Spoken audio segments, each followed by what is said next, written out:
Brandon, how we survive. Brandon Chavez was in trouble. He should have been in school this morning, taking a seat by the window and sharing a new skateboarding magazine with his friends.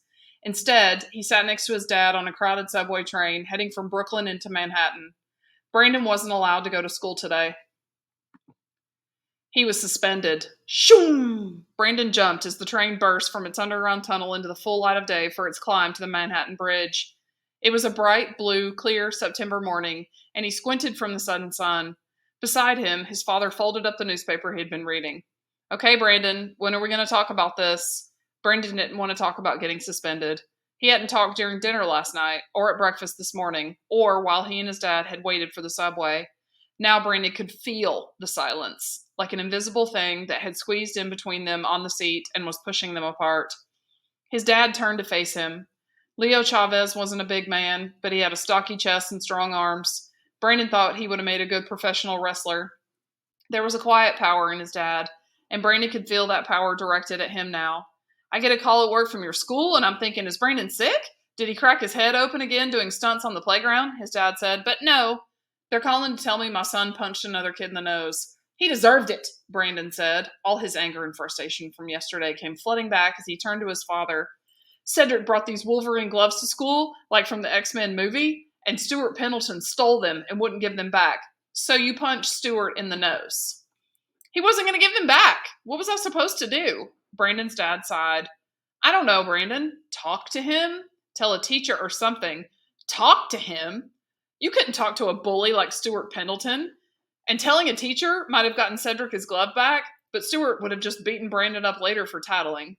You don't understand, Brandon told his dad. I understand enough to know that punching him wasn't the answer, his dad said. And the principal told me that this other boy you were trying to help, his toy got broken in the fight. Brandon brightened.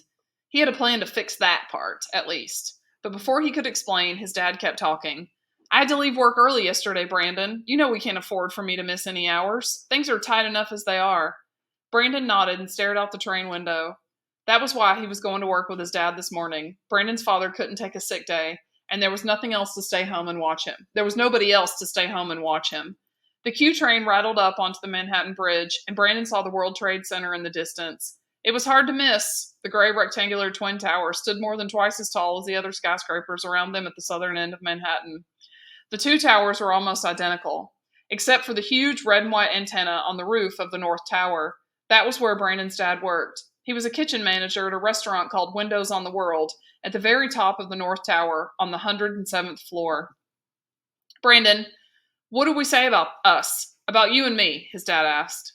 Brandon gave the answer that had been drilled into him since his mother had died from cancer 5 years ago when he was only 4. We're a team, he said. We're a team, his dad repeated.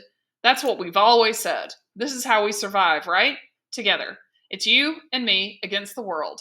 But you shut me out on this one, and you let down the team. The disappointment in his father's voice was like a punch in the gut, and Brandon felt tears come to his eyes. It hurt way worse than if his dad had just been mad at him. The train went underground again, and the bright blue sky disappeared. After a quick transfer to the R train, Brandon and his dad got off at their stop. They climbed the subway stairs into the underground mall below the World Trade Center Plaza. The mall was already packed by 8:15 a.m., with long breakfast lines at Abba Pan and the coffee station. Brandon trailed along behind his dad, lost in his thoughts. He wished he could have a do-over, go back in time and make a different decision. But even if he could go back, what would he do differently? Stuart Pendleton deserved to get punched in the nose. I still don't think I should have been suspended, Brandon told his dad as they cut through the bustling crowd. 5 subway lines and the PATH train from New Jersey all stopped at stations below the mall, and 3 different exits led up to Manhattan streets. So, you think you just get to go around punching people you don't like? His dad asked. If they're bullies, yes, Brandon said. They turned left at the Warner Brothers store, and it was big statues of Daffy Duck and Bugs Bunny, but he hardly noticed them today. There are rules, Brandon, his dad said, as they headed for the escalators at the far end of the mall. You punch somebody, you get suspended, no matter why you did it. Your actions have to have consequences. If they didn't, you'd be the bully. Brandon couldn't believe what he was hearing. Him? A bully? That's what a bully is, his dad said. Somebody who pushes people around and never gets in trouble for it. Brandon frowned as he and his dad got on the escalator. He wasn't the bully here. Stuart Pendleton was the bully. Brandon suddenly remembered his plan, the one for making things right with Cedric. They hadn't passed the Sam Goody store, but Brandon knew there was one here in the mall. He closed his eyes and went through the layout in his head. Back down to the J. Crew store, then right, past the Hallmark store and the Bath and Body Works. Yes, that's where the Sam Goody was, with its CDs and DVDs and toys. Toys like the Wolverine claws he'd broken.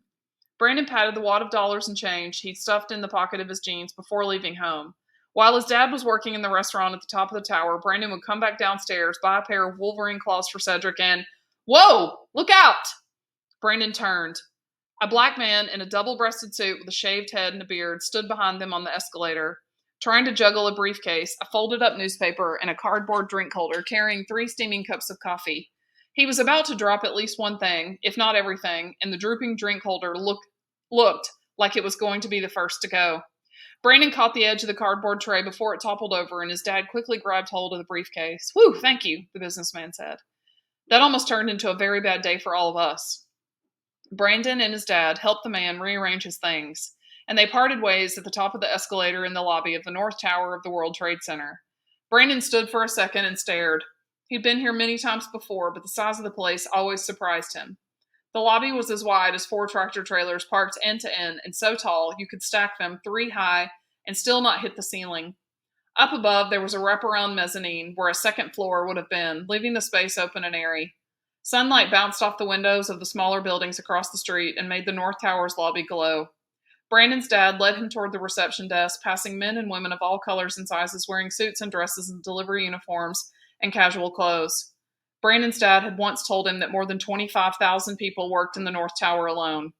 Most of those people weren't here yet, but the lobby was still crowded.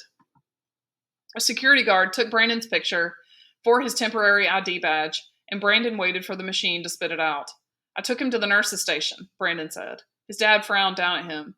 Took who to what nurse's station? Stuart Pendleton, Brandon said. The boy I hit. Brandon wanted his dad to understand he wasn't a bully, that he wasn't some mean kid who went around punching other people without feeling bad about it. Once I saw his nose was bleeding, I helped him up and took him to the nurse's station. Brandon's dad sighed. That's nice, Brandon. But did you ever stop to think that maybe you shouldn't have given the boy a bloody nose to begin with? Here you go, kid, the security guard said, handing Brandon his temporary ID card. Brandon stared at the picture of himself. Dark, messy hair, brown skin, and high cheekbones, like his dad. A slightly upturned nose and blue eyes, like his mom. His name, Brandon Chavez, was printed beneath the picture along with the date. September 11th, 2001. Come on, said Brandon's dad. Let's go upstairs.